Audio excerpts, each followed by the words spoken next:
just want to say one thing to Vinnie in response to this conversation about fascism, Hitler, et cetera. I think liberals are largely right about the threat that Trump represents. I think they're largely right when they describe his ideology accurately as fascism. And I think it's important we also remember where that conversation about people don't agree with comments. Krystal Ball recently went head-to-head with MAGA hardliner Vinnie Oshana on Piers Morgan Uncensored alongside Dan Crenshaw and Cenk Uygur from the Young Turks.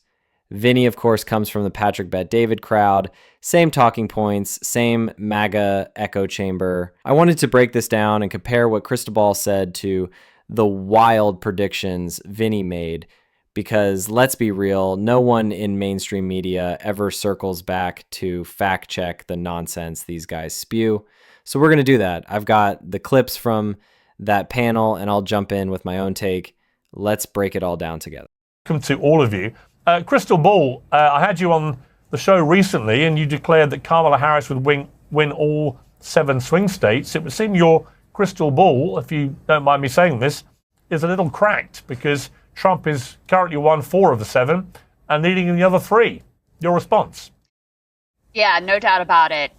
What I got wrong in this election is that I thought, even though I've been critiquing the Democratic Party, certainly since the Bernie Sanders movement, I thought that January 6th and the overturning of Roe versus Wade and Trump's manifestly authoritarian tendencies, as evidenced by the people who were closest with him in the White House, I thought it would be enough to overcome those problems on the Democratic side.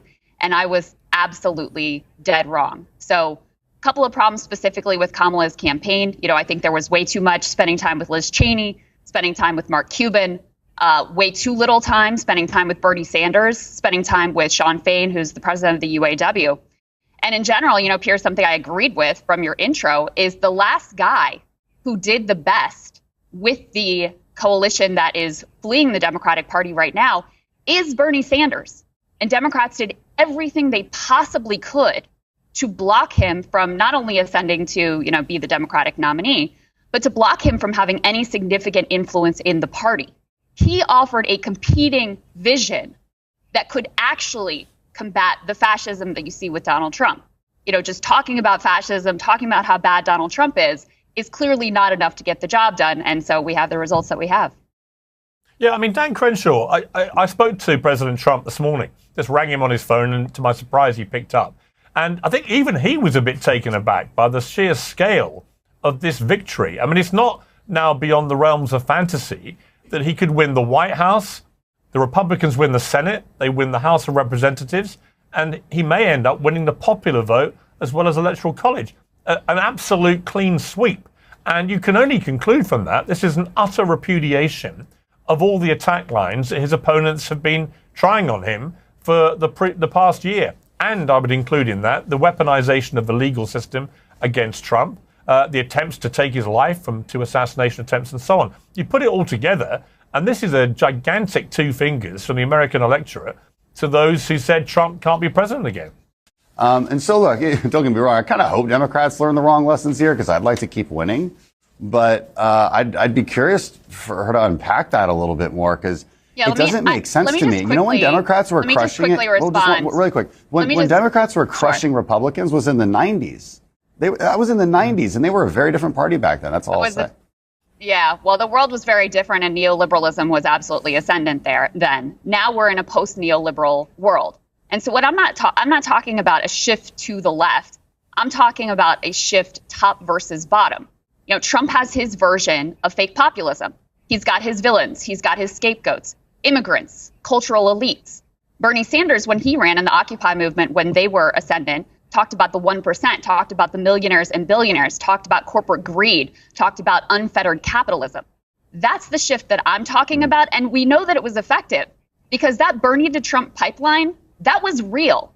People who were voting for Bernie Sanders, who were Latinos, who were working class, who were Joe Rogan bros, who were Joe Rogan himself, have now, when faced with the choice between Trumpism and neoliberalism, chosen Trumpism. When faced with the choice between Trumpism and Bernie Sanders left populism, chose left populism every time. Okay, let me bring in Cenk, because Cenk, I'm going to be honest with you. I get that analysis a little bit better, yeah. Yeah, Cenk, I woke up this morning and I actually thought of you I felt sorry for you because I thought, how on earth are you going to come on my show now, given the sheer scale of this devastating victory and devastating defeat for the Democrats? I mean, it is hard.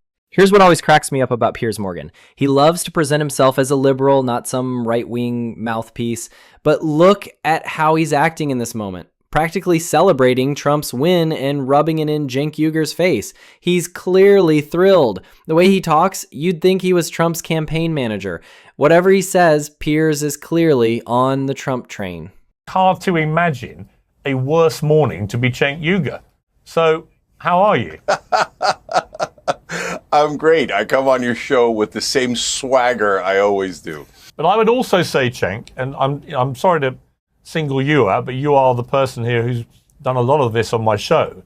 I do think the constant over-demonization of Trump, when people were calling him a fascist, a neo-Nazi, the new Hitler, all this, I kept warning people on the left, this is going to backfire. Most average Americans do not think Trump is the new Hitler. They did not see in his first term of office a fascist at work. Yes, they thought January 6th was awful. We all did. And it should never have happened. And that's more playing, to be honest with you, to Trump's refusal to ever accept losing. You know, I just watched the movie about him that came out, and it's crystal clear. This has always been in his DNA. Never accept defeat. And that was a consequence of that mindset. But he wasn't a fascist in his first term. Yes, he says stuff he shoots from the hip verbally all the time. And he says stuff which sometimes sounds awful. But he didn't actually behave like a fascist. And so when you tell the American people constantly, rather than telling us what Kamala Harris might do with the country, which she was completely incapable of articulating, by the way, and ducked the press, didn't do press conferences, blah, blah, blah. But when you constantly try and frame Trump, I was at the Madison Square Garden rally, first one I'd been to. That was not a Nazi rally. It had a load of Jewish people sitting in the crowd. It had Israel banners all around the sides. It had a Holocaust survivor at the front. So when you try and frame it, as some on the left did, as a neo-Nazi rally and go back, as MSNBC did, to a rally in 1939 in Madison Square Garden that was a neo-Nazi rally, you are losing the plot. It is not the way to beat Trump. It is the way to fuel Trump and to get him to be more popular. Do you now think I was right? So you have to draw an important distinction here. In fact, two distinctions. So first of all, not only did I never call him a neo-Nazi or Hitler, I called him fascist, and there is a giant difference. But last night, Representative Steve Cohen from Tennessee was on the Young Turks as we were doing election coverage, and he called him Hitler, and I said, don't do that.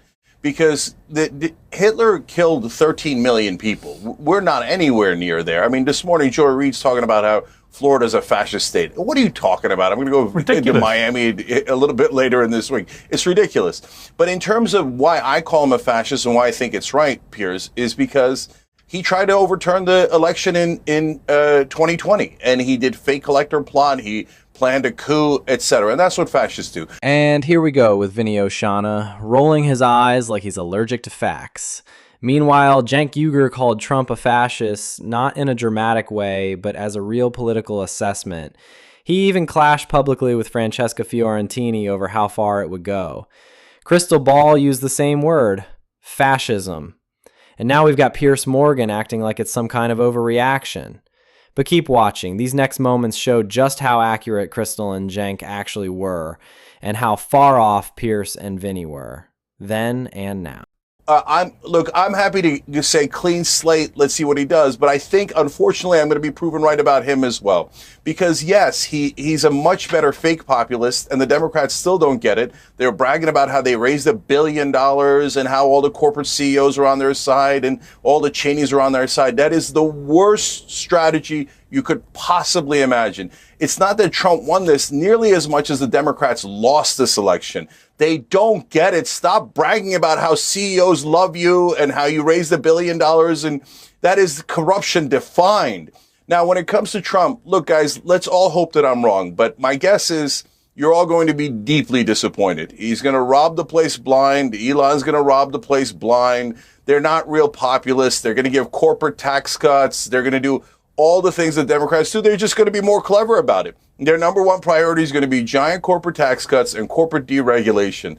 So if I'm right about it, you guys will see he was never a populist. He was only looking out for himself. All right, Vinnie, you must be absolutely thrilled today because everything you've hoped for. This is like Thanksgiving and Christmas just came a little early, right? Piers, good morning. You know, Piers, it's always good when your guy wins, and I mean, you spoke with Donald Trump today. I know he's your friend, and it feels good. I know you're not supposed to say it, Piers, but we told you so, okay? And you guys were talking about this, Hillary. Like, think about what the left did. You diminished the weight behind the name Hitler, okay? So now this morning, everybody on the left is like, oh my God, Hitler won and the Nazis are celebrating, all right? But Piers, people like Cenk and all these left, MSNBC, all the hags from freaking The View, they should be calling Trump and thanking him and celebrating. So at least they're going to have something to talk about for the next 4 years, okay? Because these people have no substance. It's just Trump is the bad man. Watch us, listen to us. And I think it's a great day for America, Piers. And I just, he said last night, and I wrote this down, that God spared his life for a reason, and that's to save the country. I'm ecstatic, Piers. I'm besides myself. It's amazing. I mean, Krystal, talking to Kamala Harris, I do think it's pretty extraordinary she hasn't conceded yet. I mean, to be fair to Hillary Clinton, she did concede, in the early hours in 2016. Kamala Harris has had one of the biggest drubbings in modern political history anywhere and still hasn't conceded. We're told she may make an address conceding at 6 o'clock tonight, Eastern time. Which seems to me way too late. Why is she not? I mean, given all the fury from Democrats about Trump never conceding the election last time, surely the right thing to do would be for her to concede immediately, wouldn't it? I mean, sure. We know she's going to concede. No one is seriously considering she's going to, as vice president, not do the electoral certification, et cetera. So I have no doubt she's going to concede. Democrats are going to say it was free and fair and they're all going to move forward. I just want to say one thing to Vinnie in response to this conversation about fascism, Hitler, et cetera. I think liberals are largely right about the threat that Trump represents. I think they're largely right when they describe his ideology accurately as fascism. And I think it's important we also remember where that conversation but the American about people don't Trump's agree with you. comments. Yeah, Krystal, the problem is, hold on, let me just say. I would really urge, hang on, Vinnie. I would really urge liberals. Look, I'm a liberal. All right, I know Cenk never believes me, but I am. All right, I know Trump personally. I've known him a long time, but I'm not a natural conservative. Never have been. When I go on the 5 on Fox, they put me in the liberal chair. I joked with Harold about it the other day. They put me in his seat, right? So there's a reason they do that. I used to run a newspaper in Britain, which was lent to the left. So I really am. I'm more of a Bill Maher kind of guy when it comes to my politics. But I honestly urge liberals, wake the hell up. If you keep calling him a fascist, I'm not arguing if you keep calling him a fascist when he's won the popular vote, you're basically calling the majority of. Hang on. Hang on. Let me finish my point. So now we've got Piers Morgan going after Krystal Ball for calling Trump a fascist, saying liberals are out of touch for using that word. But just look at what's happening. People being deported into what are basically prison camps in El Salvador. And the Trump administration, they flat out admit it's unconstitutional and say, we don't care, we're doing it anyway. Tell me that's not fascism. You've even got Trump speaking with the president of El Salvador about the idea of sending American citizens there. Citizens. How is that not crossing the line? Krystal Ball was completely right. Piers Morgan was wrong. Vinnie Oshana was wrong. And now it's been 5 months since that whole panel. Do you think Piers is going to bring them back and say, you know what, Krystal, you were right, we were wrong? Of course not. That never happens in the media. Authoritarian right-wing ideology. Let me finish my point.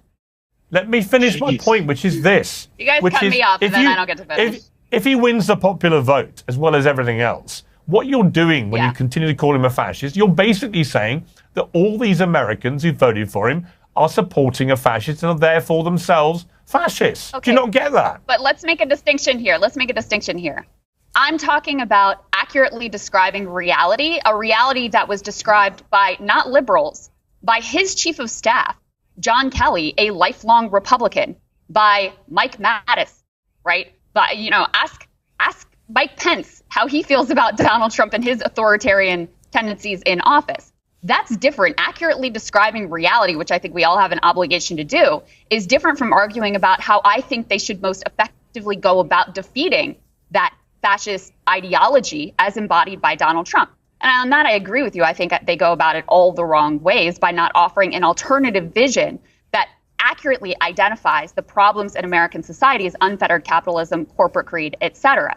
So, in terms of the electoral piece, I think you're correct. But, just looking at the definition of fascism, looking at the people who served with him, who know him way better than I do, who say, yeah, I think that he fits the definition.